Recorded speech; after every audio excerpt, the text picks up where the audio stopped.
Hi, so we're now down to chapter 6 of the Downriver. So, just a quick recap of chapter 5. So, the group of teenagers decided that they want to sneak out from Al because Al left his key in the ignition in the van. So, the kids decided that, oh, maybe we can just go to the Grand Canyon instead of the flat San Juan River that they're gonna go to. So Troy's leading the group, and Freddie knows some shortcut that they can go without being caught. So, righty. We drove out so slowly and quietly. Al never even came to the door of the shop. Within a few minutes, we crossed the muddy San Juan and passed the sign that said we were entering the Navajo Station. The mood inside the van was delirious, an intoxicating combination of excitement and fear. Troy had his foot down on the gas pedal, trying to get off the main road as quickly as we could. Up ahead, dozens of gigantic red formations were catching the last of the sunset. Check it out, Rita crowed. It's like office buildings made of stone. Monument Valley, Freddy said. Here's that side of the road. Turn on that trading post. Pug's face was practically propped on Troy's shoulder. Let's get some booze and cigarette, he said. I can pass for 21. Troy drove right on the trading post and onto the gravel road. If we stop, they're going to pick us up they're going to pick up us up and we'll have cops on our tail real quick. He's right, Freddie said. Besides, they don't even sell liquor on the reservation. Wise guy, Pug said. Anybody got any cigarette? Troy ran his hand through his hair. Hey, big fella, we're in great shape. We're off the highway. It's going to be dark soon, and both tanks are full of gas. But if you make any stops, we're going to blow it. Yeah, I'm cool if you are. Hey, Freddy, is that your real name? Federico. I wonder why Pug seems to dislike Freddy. The way Pug looked at him made me wonder if it was Freddy's dark skin. How come you don't go by Rico then? Freddy's eye flashed. I had the feeling he wasn't afraid of anybody, including Pug. 'Cause my name's Freddy, he just said. Pug's face returned to Troy's shoulder once again. Need a break driving, buddy? No thanks, Pug. I can drive all night. Driven cross country lots of times. Star was sitting next to me, she whispered. Can we really run the Grand Canyon, Jesse? That's exactly what I have been wondering, I whispered back. I sure hope so. I'm pretty scared, to tell you the truth. Are you scared? You shouldn't even think like that. It's negative thinking. You can make something bad happen if you image it. I don't even know what it'll be like, so how can I image it? We could ask the tarot. How about right now? Oh no, she said softly. Too many influences on the cards. It wouldn't be right in here. So you're going to start down the Grand Canyon without knowing what it would say? Her green eyes were calm, maybe too calm to be real, I thought. I'm a water sign, Star said. A Pisces. A fish can always swim. A couple of hours passed as we rumbled down and back the road. Everyone in the back was nodding off, even Rita. I was exhausted and slept in fits and starts. Once, I woke up, looked around, and saw Freddie and Troy awake up front. They were talking quietly, actually communicating with each other. I thought that was a good sign. Our lives were good to depend on those two guys. I noticed Troy checking me out on the rearview mirror. The whites showed all around his eyes. Our driver was totally alert, as advertised, and he gave me a thumbs up. I felt good all down my spine. I felt alive. This was going to be an adventure, all right. I didn't go back to sleep. I was too excited. I thought about my dad. How this was much more than he bargained for. It would be ultimate way to show him, Al too, they both deserved it. We rumbled on onto the night, occasionally passing by sleeping Navajo Hogans and deserted roadside jewelry stands, and the sense of the isolation into which we were plunging got me imagining more and more what it might be like to actually be in the Grand Canyon, beyond any help and trying to make it through alive. I could picture only the vaguest of shapes. The place loomed impossibly huge, mythical, ominous. I remember the thrashing Heather took in Skull Rapid. Al said that Skull was an 8 on a 10 scale at the level we ran it. What must a 9 out of 10 look like? What would happen to us down there? Brooding more with every passing mile, I actually began to hope that we'd have a flat or that the van would break down. But it kept rumbling along. We passed a gas station in the middle of nowhere, closed down for the night, and I realized I'd in a phone booth. Panicky, I leaned forward and touched Troy on the shoulder. "Stop," I said. He looked over his shoulder at me, confused and whining. "Stop?" If anybody had been asleep, they were awake now. Troy brought the van to a stop on the side of the road.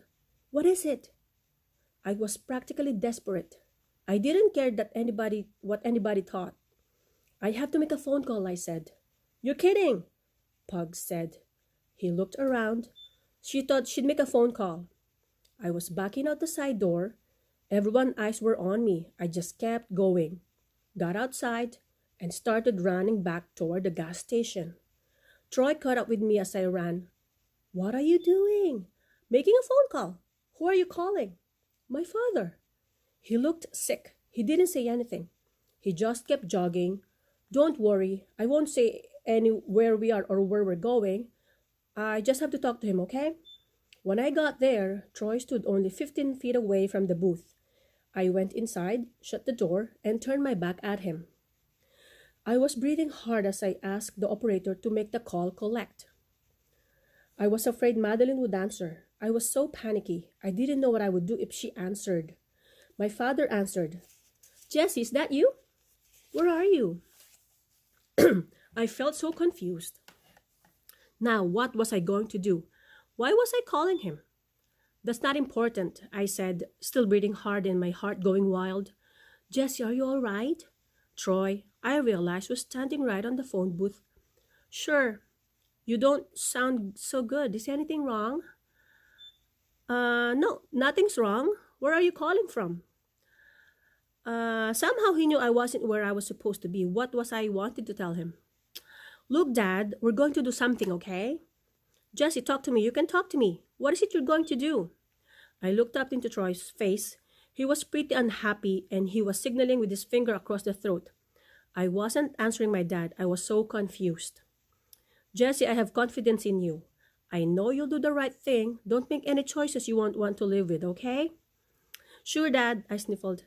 I wanted to speak, but I couldn't. I wanted to say, "I love you." I felt like it might be the last chance, but I didn't. I don't know if I couldn't. I only know I didn't. "Jesse?" "It'll be okay, Dad. Bye." Quickly, I hung up the phone. Troy and I didn't talk about it, and I was too disoriented, too guilty, even to think about how pushy Troy had been. When I got back in the van, Rita said, with those black beady eyes, "So who'd you call?" "My father, all right?" Jesse didn't say anything. Troy explained as he started up the van. "So I could have called my brother. You guys are really considerate, you know what?" Adam laughed and said, "Notice who didn't leave the keys in the ignition." "Well, I feel a lot better," I said. "How nice for you," Heather snapped. About 1 in the morning, Troy pulled out on a narrow bridge and slowed the van down. "Colorado River," he sang out, and we all came lurching out of our sleep and looked down. Far below, the black surface of the river was reflecting sunlight. Spooky, I think. Past the bridge, we came to a filling station and trading post that was all closed down for the night. "No more phone calls," Troy announced decisively. Pug said we should break in for supplies, but everybody knew he was only talking. We turned down the road marked Lee's Perry. After a couple of miles, we passed some parking lots, a campground, and a ranger station. The road dead-ended and a wide concrete boat ramp at the river. There were a couple of cars in the lot there, some bathrooms, and a good overhead light. "Nobody's around," Troy said. "Perfect. Okay, you guys, we know how to rig, just like we did at Westwater. Pump up the boats, rig frames, stow all the rocket boxes and dry bags, tie everything down, dry bags in between the nets in the middle of the paddle raft, everything else on the oared raft," and whispered, "Let's see how fast we can get out of here and slide downstream." Pug hadn't been listening. Pointing over at a sign, he said, "Get a load of this. Private boaters must register permit with the river ranger." What a laugh. Anybody see any river rangers? We set to work. We rigged the boats. We were out of our minds with anticipation. Were we really going to do this? We weren't just talking about this, right? Troy drove the van and the trailer into a dirt lot, then came back. We were dead tired. The first hint of dawn was starting to show. And still no river rangers, nobody at all. "We gotta get out of here," Troy said. We hustled. It was all a blur, but finally the boats were rigged. "Hey, where's Heather?" Rita said suddenly, and she wasn't whispering. Everybody looked around and the realization sunk in. "She split," Rita said. "Heather split." Of course, I thought. It makes perfect sense.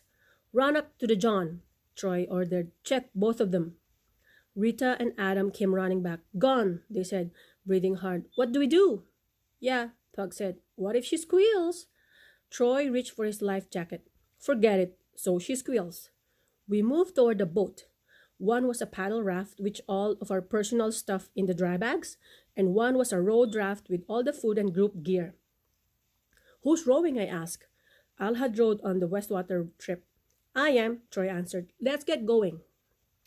"You got a river map, Troy?"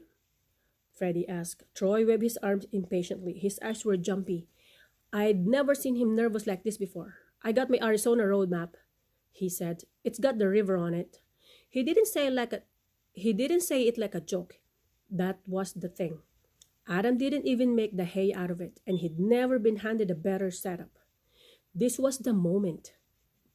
We could have backed out right there. We all looked around at each other, and I bet we were all thinking the same thing. We didn't really know what we were doing, yet we dared each other into this. If we backed down now, our self-respect was going to go down the tubes. We'd be totally whipped. Of all people, I grabbed my paddle and stepped into the paddle raft. Maybe I wanted to make up for the phone call, or for being the one who kept us from the top of Storm King Peak. "We'll make it up as we go," I said. "We can get lost, you just float downriver." Star was right behind me. "I'm with Jessie," she said. Troy was pleased. "We can scout the rapids as we come to them. Remember how good we were in Westwater?" "I want much, Mother," Pug said, and everybody laughed. And then we were off, paddling for the current in the dawn, the ramp slipping away behind us. We paddled through a riffle alongside a low cliff on the left and passed into the rising walls of a canyon. With a look back, I saw the water tower at the ranger station disappear. Troy rowed his boat alongside ours. Barely above us, bats were zooming at a crazy angle. "Let's put that bridge behind us before we stop," Troy advised. "Well, guys, we're really doing it. We're pirating the Grand Canyons of the Colorado." "Pirates of the Colorado," Pug roared. He pulled out his buck knife, an item I'll never knew about, and put it between his teeth. "Ninja pirates," Adam declared. Rita bounced up and down on the front of the raft, bringing on the Grand Canyon. "We'll kick its butt." And then there was Freddie with a beautiful grin on his quiet face, his eyes drinking in the water, the walls, the bats, and the last reluctant stars. That's it for chapter 6.